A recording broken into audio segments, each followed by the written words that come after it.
Bismillahirrahmanirrahim. Elhamdülillah ve salatu ve selamu ala Resulillah.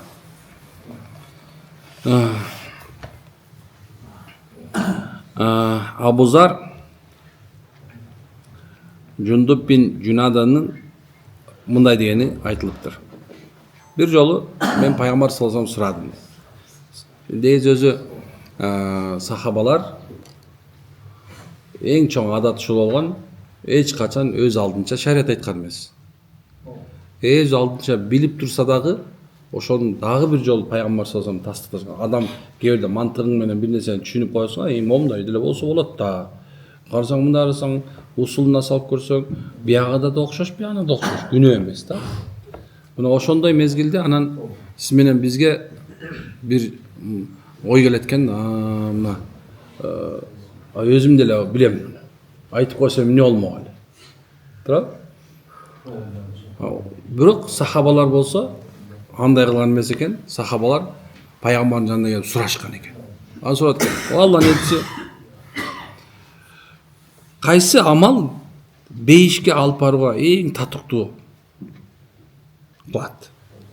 Ошондо пайгамбар айткен, Аллага ыйман келтирүү, анан Алланын жолунда күрөшүү, сурап аткен, кулдардын Кудайга жаккандар, кулдардын эң мыктысы кайсы? Айтат экен, кожоюну эң жогору баалаган, же кожоюнуна баарынан кымбат келген кулдар дейт. Карасаң, бул жерде эмне экен? Анда сурап аткен, эгер мен андай кыла албасамчы, мен мисалы ыйман келтиргенде слабыйраак болсом, Алла жолунда күрөшө албасам, кожоюнга жаккандай кул боло албасам, мен эмне кыла алам башка дагы? Мен дагы артыгыраак бир амал кылайын, ушу баягы Алла Тааланын мыкты кулдардан болоюн, мыкты ибадаткерлерден болоюн десе, пайгамбар айтып аткен, анда мындай кыл дейт. Кайсыл бир иштен, бир оор бир жумуш болсун, бир ошол жумушту бүтүрө албаса, ошонун аркасынан намаздар калып калышы мүмкүн болсо, анда колдон келсе кыйналып аткан бирөөнө барып жардам бер. Же болсо ишке жөндөмү жок болуп, үй бүлөсүн бага албай атса, же бир адамдарда иши жөндөмү жок, мисалы алса, кээ бирлер бар го, мисалы өмүр бою подсобник болуп өтөт го. Эч качан мастер боло албайт да. Анткени ал мындай кылса да окшошпойт, мындай болушот. Мында турабы?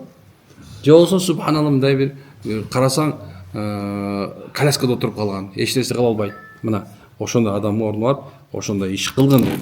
Ошол мезде мен сурадым, Алла айтса, эгер мен булардын ичинен эч кайсысын жасай албасамчы, анда адамдардан жамандык кылдан тыйыл, мына ошол сенин өзүңө садака болот деп айткан экен пайгамбарыбыз. Бул жерде айтып аткан максат эмне десе, көрсө бир адам мисалы, мен муну кыла албайм, деги эле адамга жакшылык кыла албай турбаймын деп токтоп калбаш керек деген сөз. Амалдын эң жакшысы ыйман келтирип мусулман болгондон кийин, демек ар жагында сен Аллах сага бир мүмкүнчүлүк нерсең бар, ошо менен не кыл деп атат? Сен колдон келишинче адамдарга жакшылык кыл. Мен дайыма айтып берем го, мусулмандардын негизги максаты бул дүйнөдө дайыма жакшылык кыл. Жакшылык кыл, бирөөгө жакшылык кылган бул өзүңө жакшылык кылган. Демек, азыр деле бизде аябай көп деген нерсе, мындай жакшылыктар бар. Көбүн айтып берем да, кандай жакшылык кылсам болот дейт. Бизде эң биринчи эле өтүп кеткен атам менен апама кандай жакшылык кылсам болот дей беришет. Мисалы атам өтүп кетти, болду, эмне кыла калайын дейт го. Анан айтасың, субханалла, мүмкүн болсо мечит салып кой, медресе сал, атаңга арбагына багыштап. Эгер андай кыла албасаң, анда ошол мечит салып турган болсо, ошончо бир жай намаз салып кой дейбиз. Эгерде жай намаз салганга мүмкүнчүлүк болсо, анда мынакей, алып кел дагы бир 20-30 китепти алып келип туруп, сатып алып келип коюп кой. Эгерде мечитиңе келдиң, баар нерсе бар экен, карасаң, медреседе окуп аткан бир 10 баланы атаңдын эмесинде урматына, апаңдын өтүп кеткен урматына аларга барып туруп, садак ихсан кылып, ошолорду окут. Контрагын төлөп кой. же болсо тамак ашын алып келип бер. Кээ бирлер бар мисалы атама апама Куран окутат элем деп эле дайгим эле кой союп эле, анан жылкы союп эле, уй союп эле, ошентип эле эл чакырып эле ар күнү мага устугам тартылды, тиге тартылбагы ызы аркасындачы. Кээ бирлер Куран окуганды эле билбейт, жана монтип келип, "О мен келип алып мына ар карап үйүн карап отурат" тиги арбакты деле унутуп калган болот. Ошондо мисалы ошо жылкын капардагы ошол бар неген медресеге союп туруп ошолорго барып таратып берип койсоң, алар бир жыл тамак кылат. Мисалы баягы өнчөрөк бир сонун Оштогу окуябы, Оштогу ошо түштүк жакта бир жерде өзүнүн апасына ашын берем деп 500 000 рубль салган экен тияктан. Анан кеңешиптир дагы 500 000ге монда бир көчөсүнө аягына чейин асфальт коюшуптур.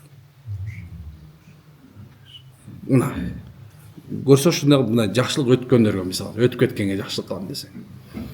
Эми эгерде тирүүгө жакшылык кылам десең, машалла анда жол ачык. Такыр эчтеке кыла албасаң, жоктан жылмайып кой. Машалла күлүп кой. Машалла жылмайуу да бул садака болуп эсептелет. Бирок эң жаман нерсеси бул рия кылбаганга аракет кылыш керек. Элге уксун, эл көрсүн деген нерсени алсыраак болуп кылыш керек. Мен эме кыла берем да. Мына карасаң, пайгамбар саллаллаху алейхи вассаламдын сахабасы Абу Хурайра. О, захид деп коет да, дүйнөнүн чыгандардын атасы болуп эсептелет. Билимдин субханалла атасы болуп эсептелет. Анан бир күнү балбал көчөттү алып тигип атса, баягы жанындагы адамдар мынтип карап, Абу Хурайра, эмнеге бак тигип атасың дейт. Сен бул дүйнө жалган деп айтат элең, бул дүйнө ушундай эле деп айтат элең. Эмнеге мынтип атасыз? Айтат экен, менин сүйүктүү досум пайгамбар Мухаммад алейхиссалам мага айткан, эгерде мына кыямат болуп аткан болсо, колуңда бир көчөт болгон болсо, ошону тигип кой деп айткан деген. Мен ушул хадиске аябай көп амал кылам.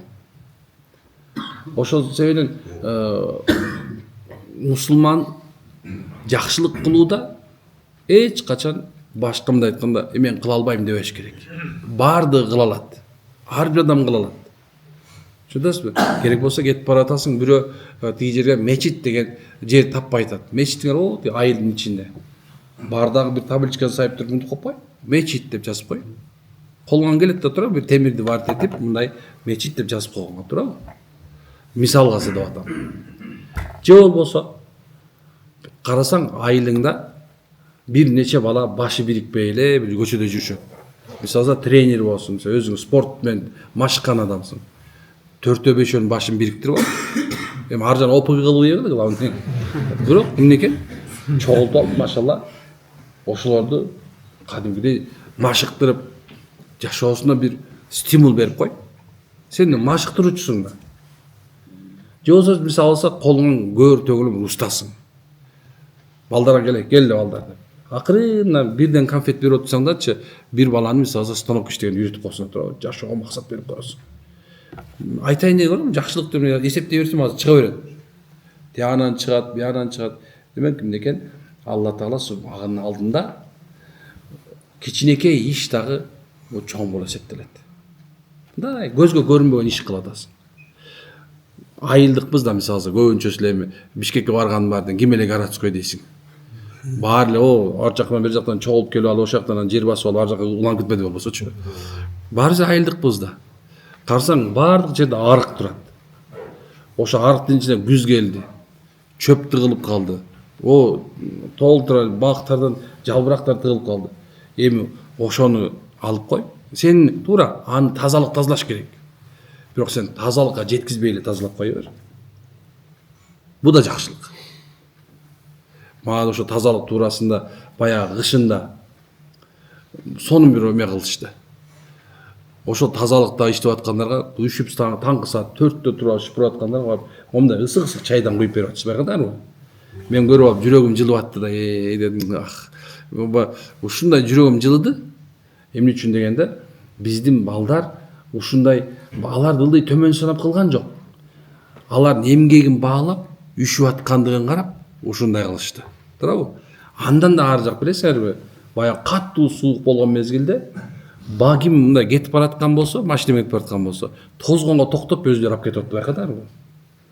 Мунун баардыгы тең биздин ыйманыбыздын баардыгысынын белгиси бул.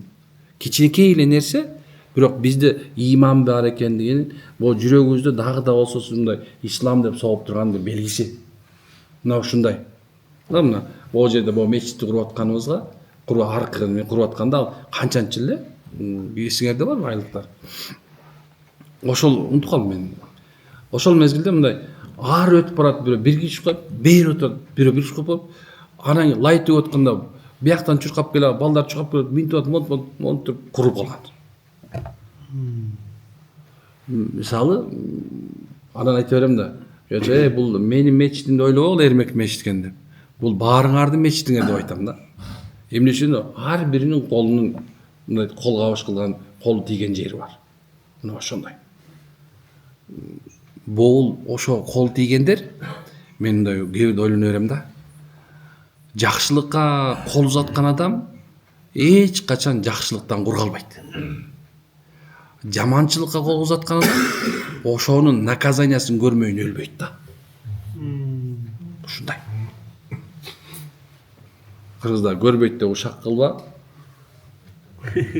Дагы укпайт деп ушак айтпа, көрбөйт деп ур кылба дейт, ушундай.